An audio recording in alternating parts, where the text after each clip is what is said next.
Prime Minister Modi is inaugurating Grameen Bharat Mahotsav 2025. Now, the six-day event has kicked off at Bharat Mandapam in New Delhi. This event celebrates rural India's entrepreneurial spirit and cultural heritage. Let's cut across and listen to what the Prime Minister is saying at that event. महामारी से कैसे निपटेंगे, लेकिन हमने हर गांव में आखिरी व्यक्ति तक वैक्सीन पहुंचाई।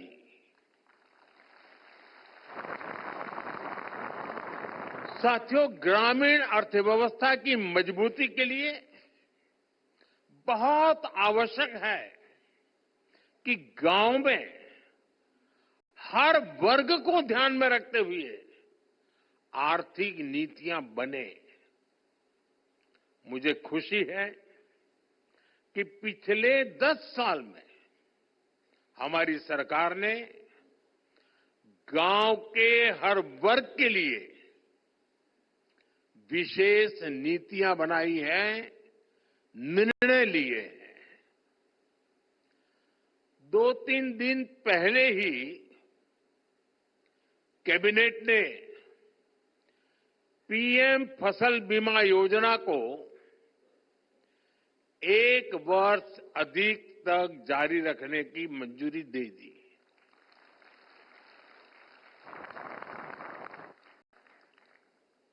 डीएपी दुनिया में उसका दाम बढ़ता ही चला जा रहा है, आसमान को छू रहा है। अगर वो दुनिया में जो दाम चल रहे हैं, अगर उस हिसाब से हमारे देश के किसान को खरीदना पड़ता तो वो बोझ में ऐसा दब जाता किसान कभी खड़ा ही नहीं हो सकता। लेकिन हमने निर्णय किया कि दुनिया में जो भी परिस्थिति हो, कितना ही बोझ न क्यों बढ़े, लेकिन हम किसान के सर पर बोझ नहीं आने देंगे। और डीएपी में अगर सब्सिडी बढ़ानी पड़ी तो बढ़ा करके भी उसके दाम को स्थिर रखा है। हमारी सरकार की नीयत, नीति और निर्णय ग्रामीण भारत को नई ऊर्जा से भर रहे हैं। हमारा मकसद है कि गांव के लोगों को गांव में ही ज्यादा से ज्यादा आर्थिक मदद मिले। गांव में वो खेती भी कर पाए और गांवों में रोजगार, स्वरोजगार के नए मौके भी बने। इसी सोच के साथ पीएम किसान सम्मान निधि से किसानों को करीब 3 लाख करोड़ रुपए की आर्थिक मदद दी गई है।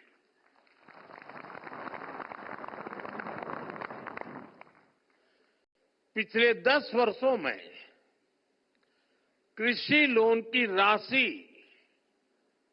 3.5 गुना हो गई है। अब पशुपालकों और मत्स्य पालकों को भी किसान क्रेडिट कार्ड दिया जा रहा है। देश में मौजूद 9,000 से ज्यादा एफपीओ, किसान उत्पाद संघ, उन्हें भी आर्थिक मदद दी जा रही है। हमने पिछले 10 सालों में कई फसलों पर निरंतर एमएसपी भी बढ़ाई है।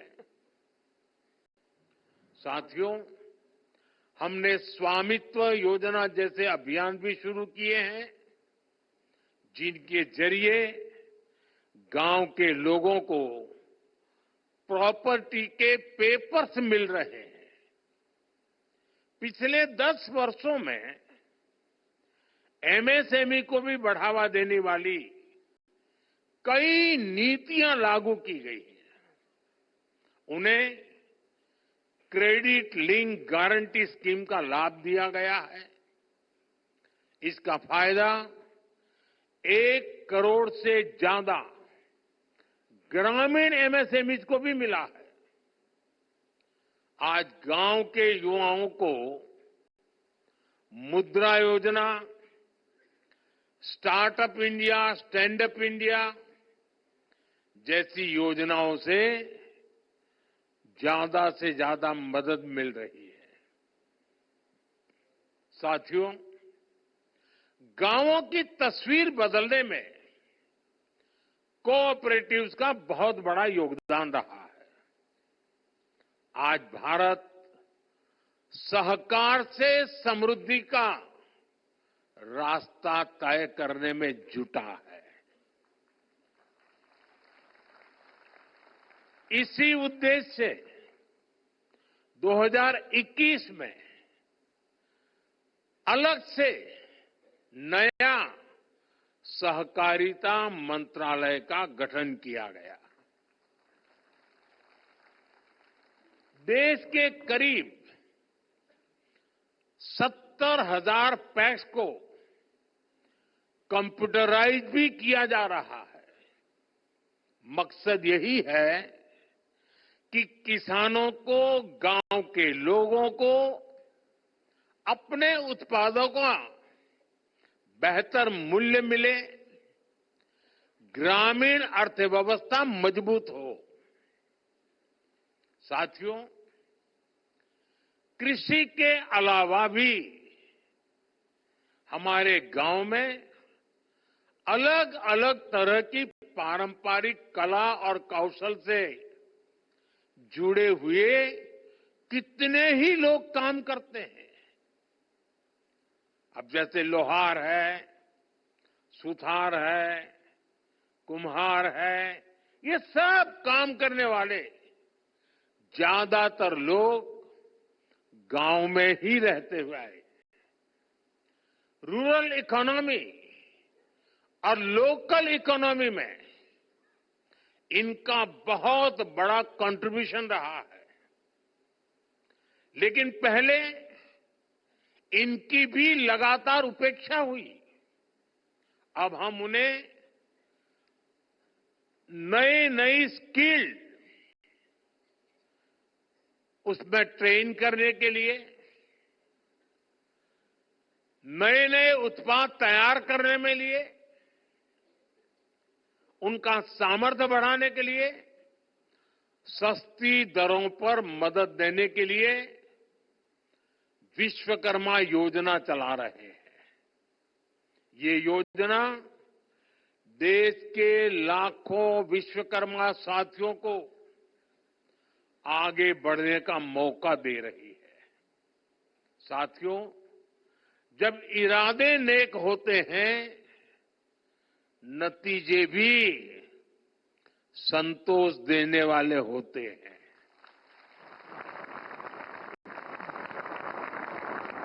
बीते 10 वर्षों की मेहनत का परिणाम देश को मिलने लगा है। अभी कुछ दिन पहले ही देश में एक बहुत बड़ा सर्वे हुआ है और इस सर्वे में कई महत्वपूर्ण तथ्य सामने आए हैं। साल 2011 की तुलना में अब ग्रामीण भारत में कंजम्पशन, खपत, यानी कि गांव के लोगों की खरीद शक्ति पहले से लगभग 3 गुना बढ़ गई है। यानी गांव के लोग अपने पसंद की चीजें खरीदने में पहले से ज्यादा खर्च कर रहे हैं। पहले स्थिति ये थी कि गांव के लोगों को अपनी कमाई का 50% से ज्यादा हिस्सा, आधे से भी ज्यादा हिस्सा खाने पीने पर खर्च करना पड़ता था। लेकिन आजादी के बाद पहली बार ऐसा हुआ है कि ग्रामीण इलाकों में भी खाने पीने का खर्च 50% से कम हुआ है और जीवन की चीजें खरीदने की तरफ खर्चा बढ़ा है। इसका मतलब है लोग अपने शौक की, अपनी इच्छा की, अपनी आवश्यकता की जरूरत की और चीजें भी खरीद रहे हैं, अपना जीवन बेहतर बनाने पर खर्च कर रहे हैं। साथियों, इसी सर्वे में एक और बड़ी अहम बात सामने आई है। सर्वे के अनुसार शहर और गांव में होने वाली खपत का अंतर कम हुआ है। पहले शहर का एक प्रति परिवार जितना खर्च करके खरीद करता था और गांव का व्यक्ति जो करता था, बहुत फासला था।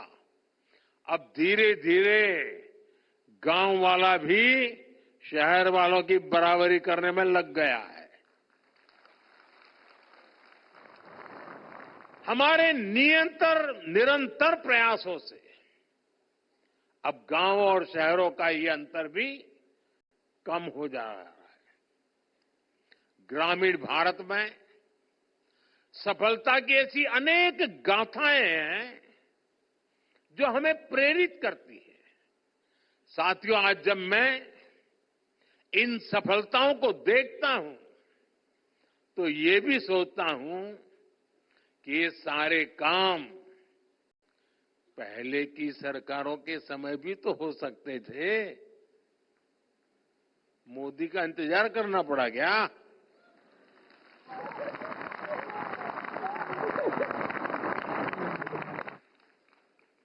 लेकिन आजादी के बाद दशकों तक देश के लाखों गांव बुनियादी जरूरतों से वंचित रहे। आप मुझे बताइए, देश में सबसे ज्यादा एससी कहां रहते हैं? गांव में। एसटी कहां रहते हैं? गांव में। ओबीसी कहां रहते हैं? गांव में। एससी हो, एसटी हो, ओबीसी हो, समाज के तबके के लोग ज्यादा से ज्यादा गांव में ही अपना गुजारा करते हैं।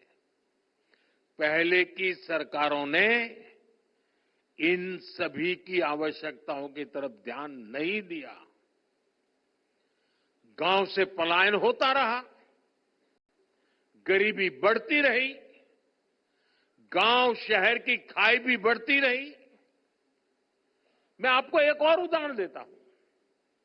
आप जानते हैं, पहले हमारे सीमावर्ती गांवों को लेकर क्या सोच होती थी? उन्हें देश का आखिरी गांव कहा जाता था। हमने उन्हें आखिरी गांव कहना बंद करवा दिया। हमने कहा, सूरज की पहली किरण जब निकलती है ना, तो उस पहले गांव में आती है, वो आखिरी गांव नहीं है।